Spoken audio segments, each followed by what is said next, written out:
Is one arm longer than the other, John? Yes, as a matter of fact. Actually, I walk them both together, and they both like to pull on my arm, so they're probably a few inches longer than they would be. Right, Bear? Bear. See, Bear is saying, I'm not paying attention to you. There's too many other things to pay attention to. Sit.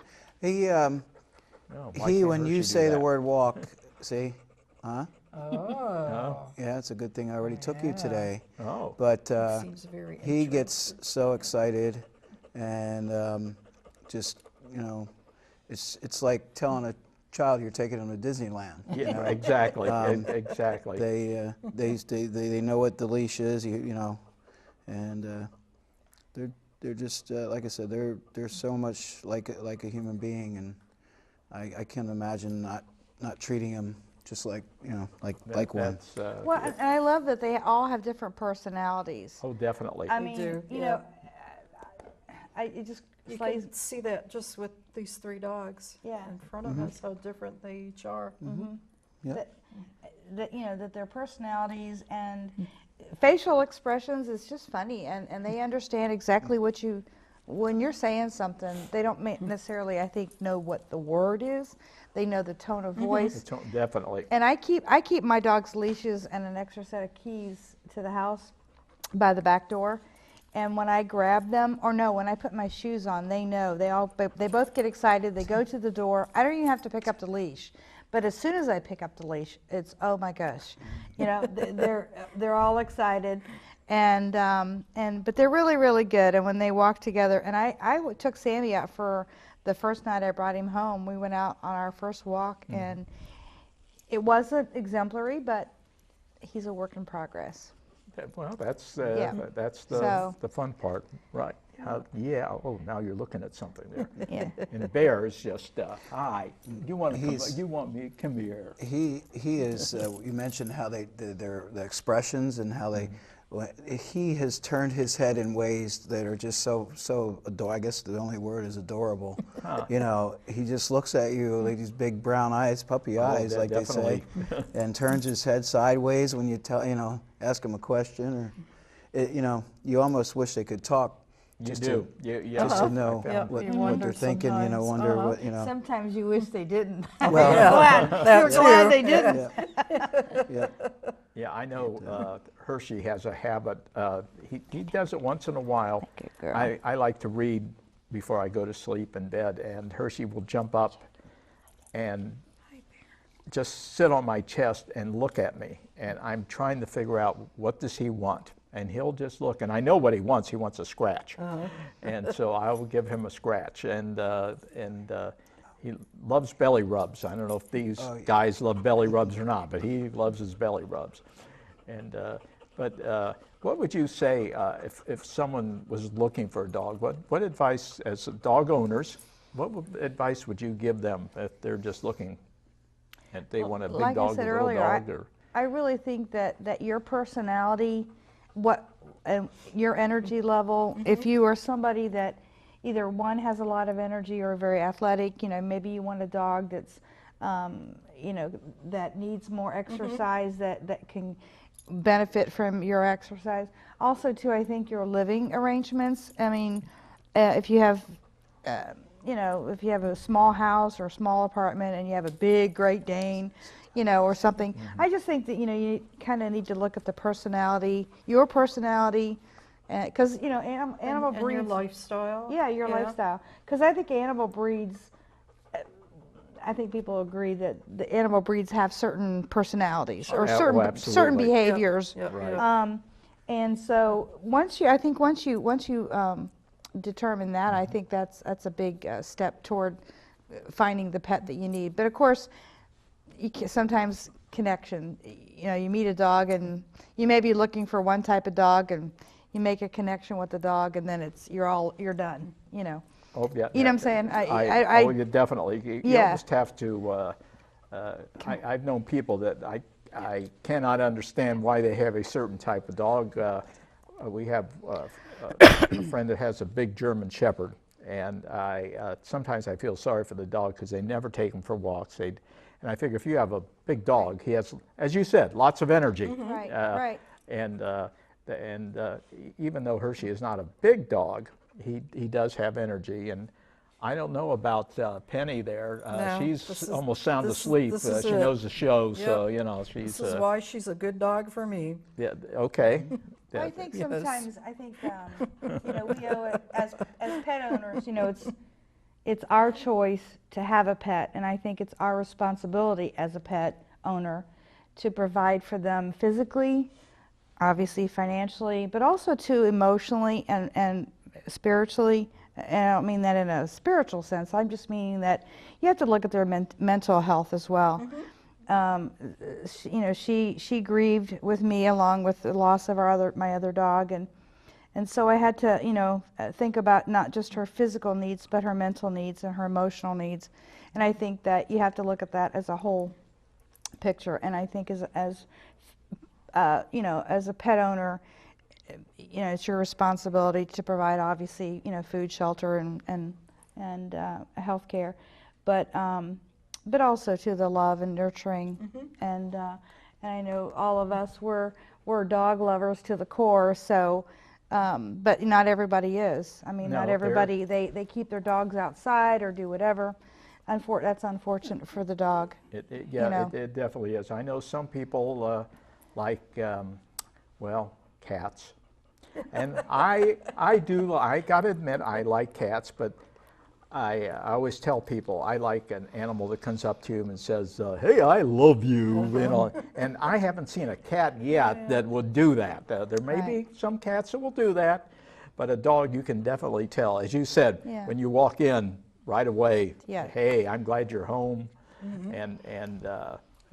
But I, you know, it takes a certain person to, I think you're right, definitely. It takes someone to, if you want a dog, you have to make up your mind what kind. Again, some people prefer the big dogs like Bear. Yeah, I'm talking about you. You know, because it's cost. I mean, bigger dogs, you know, they eat more food. Right. And so they're, you know, so they're just but as a point, I have people that live behind me, and I know they like the dog, but anyway, it's a poor little beagle, and beagles, you know, they have a lot of energy to begin with. They need physical. That's a dog that needs physical activity, and this poor dog is locked up in an enclosure within a fenced-in yard. And this dog is never let to run loose in the backyard. And I think to myself, you know, that poor dog, why do you have a dog if it doesn't get any interaction with any humans other than letting it in the crate, into the enclosure or not? And it's just really sad. And every time I see that dog, I just really get sad because, you know, that poor puppy dog needs... It needs something. It needs, and it can't even run because it's in the enclosure. Is like why do you even why do you have a dog? it? Right. That's the way I look at it. And so, again, it's you know, why, if you're not going to attend to all those things, you know, somebody broke in your house while the dog's out in the enclosure, it's not going to help you any. Well, so there you go. I think the key thing is we've all mentioned it, the word love. I like cats, but I love dogs. There you go. And they love us. You know, all they want to do is love you, and all they want is love back. And the more you love a dog, the more love you get from it. True. And True. I think it's important. We talked about what type of dog that people own. You know, I think children are a big factor. Maybe not a big factor, but are somewhat of a factor. They should do some research if they have little children in the house or babies. If they want a dog, I don't. You know. And then the breed, different, you know, different breeds. You know, obviously, we're all aware of pit bulls having a bad name. Right, and Rottweilers because what we see on TV. And the bottom line is a dog, a pit bull and a Rottweiler, along with any dog, they're smart. And the more love and attention you give it and treat it right, it's going to treat people right. Definitely. Love and respect. Yep.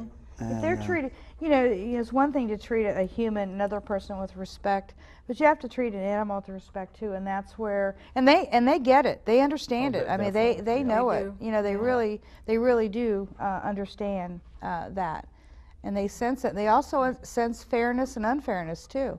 In a home when you have multiple animals, like, you know, you have 2 dogs and I have 2, you know, don't show favoritism. They both get fed at the same time, that, you know, so you don't breed that thing. But the other thing I think that we like about dogs is that I think we're outgoing like dogs are. I think dogs are outgoing, yeah. and we're cat people. I won't say cat people. Sorry. You're allowed. Sorry. What the heck? I It's just a dog show, right? yeah, It's a dog show, but we have So, cats. We've I had cats think on the show, so you know, dogs by nature are very gregarious, and so I've never been called a wallflower, so I've had dogs. Yeah, It just fits my personality. as I said, I've never had a cat, so I'm Right. speaking out of turn. I've never had a cat, so as I said, the cats I have met, I will talk to them and say, oh, and a cute little kitty, and come here, little kitty, and the cat will look at me and say, I don't want anything to do with you, goodbye. Where a dog usually, unless they're, you know, don't like you or something, will say, Feeling well or something. you know, I would love to play with you. Come on over, and usually I do, and but no, it's interesting just how people react to dogs, and how I know Barb and I both volunteer at Children's Hospital, and when they bring the dogs to the kids, it's Therapy dogs. the therapy dogs. It's absolutely amazing, and they have been on the show before.